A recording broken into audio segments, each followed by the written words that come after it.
Welcome back to my channel orange kitchens and table. আজকে একটা ছোট ব্লগের সঙ্গে তোমাদের সঙ্গে আসলাম আবার। কালী পুজো, ভাতৃদ্বিতীয়া সব মিলে একসাথে। এই দেখো, আমার এক দাদা ফোঁটা নিতে চলে এসেছে সকাল সকাল। ফোঁটার ভিডিওটা ঠিক মতন তোমাদের সঙ্গে শেয়ার করতে পারিনি। এটা আমার মামা, আমার মা দিয়েছে সকালে জলখাবার, লুচি। এ দেখো, আমার ছেলেকে আমার মা ফোঁটা দিচ্ছে। জানোই তো, ভাইফোঁটাতে শুধু ভাই বোন না, দিদা ঠাকুমারাও নাতিদের দেয়। এই দেখো, আমার অন্য ভাইরা, আমার দুই ভাই আর আমার ছেলে মিলে খাচ্ছে। এরা, এই ভাইরা আমার একদম সমবয়সী, মানে আমরা তিনজনে প্রায় পরপর হয়েছি বলতে পারো। এ দেখো, এটা আমার বড়দাদা, আমার মামাতো দাদা। এই ক্লিপটাতেই একটু দেখতে পাবে ভাইফোঁটা। ভাইয়ের কপালে দিলাম ফোঁটা, সেই স্বাদে আমি দিলাম আমার দাদাদের ফোঁটা। এই মেনুটাতে ছিল হচ্ছে সকালবেলা লুচি, ঘুগনি, পায়েস আর 5 রকমের মিষ্টি দিয়ে আমি দাদাদেরকে ভাইফোঁটা করেছিলাম। সরি, একটুখানি গলাতে প্রবলেম হয়ে গেছিলো। এই দেখো, এই এই ক্লিপটাতে দেখতে পাবে আমার দেওর, যাকে আমি, দেওর মানেও তো ভাই। আমার এটা ছোট দেওরকে আমি ভাইফোঁটা দিচ্ছি। অনেকটাই পরে এসছে এবং ও আমার জন্য ছোট্ট একটা গিফট, ছোট্ট বলে বলবো না, খুব কিউট, খুব পছন্দের আমার গিফট দিয়েছে। আমার খুব ছোট দেওর বলে আমি আমার ভাইয়ের থেকেও বেশি আমার সন্তান সম। তো যাই হোক, ও আগে গিফটটা আমাকে দিয়ে দিয়েছিল, ওকে ফোঁটাটা দেওয়া হয়নি, তাই ফোঁটাটা এখানে দিচ্ছিলাম। আর এখানে মিষ্টি, পায়েস সব ধরে দিয়েছিলাম। আর ঘুগনি করেছিলাম, ওরা লুচি ঘুগনি অনেকটাই বেলায় এসেছিলো, প্রায় 1-1:30 হয়ে গেছিলো তার জন্য। আর এইটা ছিল দুপুরের লাঞ্চ মেনু, যেটা হচ্ছে ফ্রাইড রাইস, মাছ ভাজা, স্যালাড ছিল। আমি শশা খাই না বলে পেঁয়াজ নিয়েছিলাম। আর এটা হচ্ছে চিকেন ছিল। চিকেনটা যদিও বা আমার নয়, আমি জাস্ট একটা ছোট্ট চিকেনের পিস নিয়েছিলাম। এটা ছিল আজকে দুপুরের ব্যবস্থা।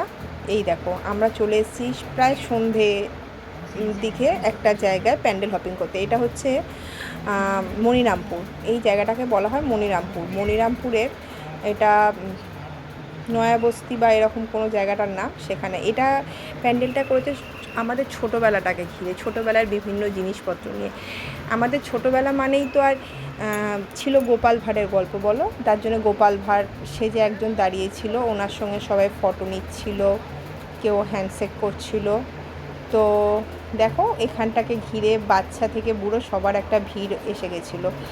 ছোটোবেলাটা তো কারোর যায় না মন থেকে, ছোটোবেলাতে আমরা আটকেই থাকি। তাই ছোটোবেলাকার কোনো স্মৃতি দেখলে আমরা ঠিক ছোটোটাই হয়ে যাই, তাই না বলো?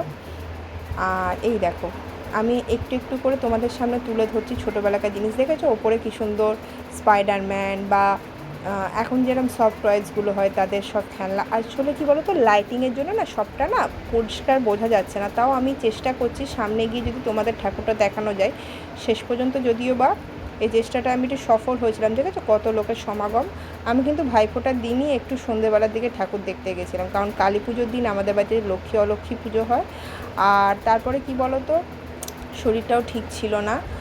তো ভাইফোঁটার দিন আমার হাজব্যান্ড বললো যে চলো একটু বিকেলবেলা, এখন তো কিছু চাপ নেই, মোটামুটি আমাদের রেডি আছে, একটু ঘুরিয়ে আনি। তাই জন্য সকালের সব ভিড়ভাড়টা কাটিয়ে গিয়েছিলাম। দেখেছো কি সুন্দর লাইটিং। আর এই লাইটিং দেখলে কি মনে হয় জানি না তোমাদের, আমার তো মনে হয় জগদ্ধাত্রী পুজো চন্দননগর। সত্যি কথা বলছি, কালী পুজোর লাইটিংটা দেখলেই আমার কেন জানি না মনে হয় জগদ্ধাত্রী পুজো চন্দননগরের কথা। খুব তোমাদের কার কী মনে হয় অবশ্যই জানিও। আর এত সুন্দর লাইটিং না, দেখেই যেন মুগ্ধ হয়ে যাচ্ছিলাম। তার জন্য তোমাদের সামনে এই ভিডিওটা একটু তুলে ধরলাম। এরকম কি সুন্দর না লাইটিংটা, দূর থেকে কি সুন্দর লাগছিল। এ দেখো, শ্রী গণেশ খুব সুন্দর করে এইখানের ঠাকুরগুলো। আমি প্রত্যেকটা প্যান্ডেলের নাম জানি না, তাই জন্য তোমাদের সামনে সেইভাবে বলতে পারলাম না। আমি জাস্ট ছোটো ছোটো ক্লিপের মাধ্যমে, এই দেখো আমি হেঁটে হেঁটে যাচ্ছিলাম, একটুখানি কাটলাম না। আর এই যে প্যান্ডেলটা দেখছো, এটা ছিল টোটালটাই ফোমের করা, শোলা বা ফোম এই ধরনের উপকরণ দিয়ে করা। খুব সুন্দর প্যান্ডেলটা, একটা খুব সুন্দর মানে শ্বেত শুভ্র, মানে পাহাড়ের একটা মানে কি বলবো প্রতিচ্ছবি তুলে ধরেছে এরা। আর এই প্যান্ডেলটার পাশেই ফাংশান হচ্ছিলো। এই প্যান্ডেলটা দেখতে গিয়ে একটু সমস্যা হয়েছিল, সে এই গলি দিয়ে ঢুকিয়ে ওই গলি দিয়ে বার করা, কারণ এখানে মিতা চ্যাটার্জি গান গাইতে এসেছিলেন। এর দুদিন আগেও অন্য সেলিব্রিটিরা এসেছিলো, আমি শুনেছি একজনের মুখে, কিন্তু বা এইটাতেই এসে একটু হয়েছে। কিন্তু ঠাকুরের প্রতিমাটাও খুব সুন্দর হয়েছে। দেখো এক সাধক মায়ের চরণের সামনে দাঁড়িয়ে প্রার্থনা জানাচ্ছেন, আর এত সুন্দর মণ্ডপটা দেখেছো, ওপরে ঈগল পাখি বা কোনো পাখি রয়েছে, কি সুন্দর সুন্দর ভাবনা চিন্তা দিয়ে করা এই সুন্দর প্যান্ডেলটা তোমাদের সামনে তুলে ধরলাম। দুর্গা, এই দেখো একটা সুন্দর হরিণ রয়েছে সাদা রঙের, আমার ছেলে তো এই হরিণটা দেখে পাগল হয়ে যাচ্ছিলো। এরপরে পরের মণ্ডপে চলে এসেছি, এখানে একটা ময়ূর করেছে। এই দেখো মন্দিরের যে গায়ে গায়ে সব প্যান্ডেলের মধ্যেও ময়ূরগুলো রয়েছে, এটা একটা মন্দিরের মধ্যেই। আর এটা একটা তারপরের যে ময়ূরের প্যান্ডেলের মণ্ডপটা দেখলে সেই মণ্ডপেরই ঠাকুর। এটা আর একটা প্যান্ডেল, এটা ওই যে মিস্ত্রিঘাট লেখা আছে, দেখেছো মিস্ত্রিঘাট বয়েজ ক্লাব, এটা হচ্ছে মিস্ত্রিঘাটের। আর ঠাকুরটা কি দুর্দান্ত, একদম শ্যামা, সত্যি শ্যামা মা, অসাধারণ সুন্দর কাজকর্ম দিয়ে করা, সাজানো সুসজ্জিত একটা মণ্ডপ। দেখো এখানেও ওই ফোম দিয়েই কাজ কিছুটা। দেখো আমার ছেলে ভাবছে এখানটা একটু বসে নি, ও আর হেঁটে পাচ্ছিল না, কিন্তু আমরা যদিও বা গাড়িতে গেছিলাম, কিছুটা হাঁটতে হয় ঠাকুর দেখতে গেলে, তো না হাঁটলে হয় না। দেখো কি সুন্দর একদম সাবেকি প্রতিমা, কি সুন্দর। আর এরপরে দেখো এই ঠাকুরটা আমরা ভাবছিলাম ঢুকবো কি ঢুকবো না, আর ভালো লাগছিলো না শরীরটা, আগেই বলেছিলাম, তো না ঢুকলে মিস করতাম। খুব সুন্দর একটা মৌমাছি প্রজাপতির বাসা কীভাবে তারা তৈরি করে, তাদের জীবনচক্রের ওপরে প্যান্ডেলটা করেছে, খুব সুন্দর সাজানোটা হয়েছে। দেখো মণ্ডপ সজ্জাটা তোমাদের একটু একটু করে তুলে ধরার চেষ্টা করেছি। একটা নতুন চিন্তাভাবনার একটা ছাপ যেন আমার মধ্যে লেগেছে এই মণ্ডপ সজ্জাটা দেখে, খুব সুন্দর। বাইরে থেকে দেখে খুব ছোট মনে হচ্ছে, কিন্তু ছোটোর মধ্যে এত সুন্দর পাওয়ার প্যাক ছিল আমরা ভাবতেই পারিনি। ওটাই হয় জানো তো, জীবনটাও তাই, যাকে দেখে খুব সাধারণ মনে করবো সেই অসাধারণত্ব ছোঁয়া রেখে যায়। এই মণ্ডপটাও আমার কাছে সেই অসাধারণত্বের ছোঁয়া রেখে গেছে। আচ্ছা দেখতে থাকো আমার সঙ্গে কীরকম লাগছে। এই দেখো এখানকার প্রতিমাটা কি সুন্দর না, এখানকার প্রত্যেকটা প্রতিমাই খুব সুন্দর। তো বন্ধুরা কেমন লাগলো ভিডিওটা, ভাতৃদ্বিতীয়া এবং শক্তির আরাধনা পুজোর লাইটিং কেমন লাগলো জানিও। তোমরা কেমন আছো সেটাও কমেন্ট করে জানিও, বা তোমরা কে কেমন এই পুজোটা কাটালে সেটাও জানিও। আমি বলেছিলাম লাইভে এসে কয়েকটা জিনিস বলবো, কিন্তু মানে দেখাবো তোমাদের, সেটা বিভিন্ন কারণবশত দেখাতে পারিনি।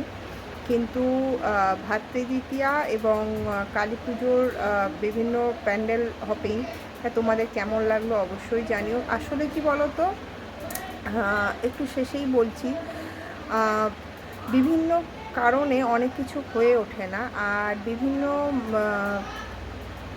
কারণে আবার এমন কিছু ভিডিও তৈরি করি যেটা আমার মনে হয় একটু তোমাদের সঙ্গে শেয়ার না করলে ভাল লাগে না, তার জন্য এই ভিডিওটা করলাম। তোমাদের কেমন লাগলো অবশ্যই জানিও, please like and comment share করে দিও। আর যারা যারা পাশে আছো তারা প্লিজ একটু কমেন্ট করে যেও, আমিও তাহলে ব্যাক করতে পারবো। এবং আমার চ্যানেলের তরফ থেকে সবাইকে স্বাগত, অভিনন্দন জানানো রইল আগামী জগদ্ধাত্রী পুজোর জন্য। চলো টাটা, বাই বাই।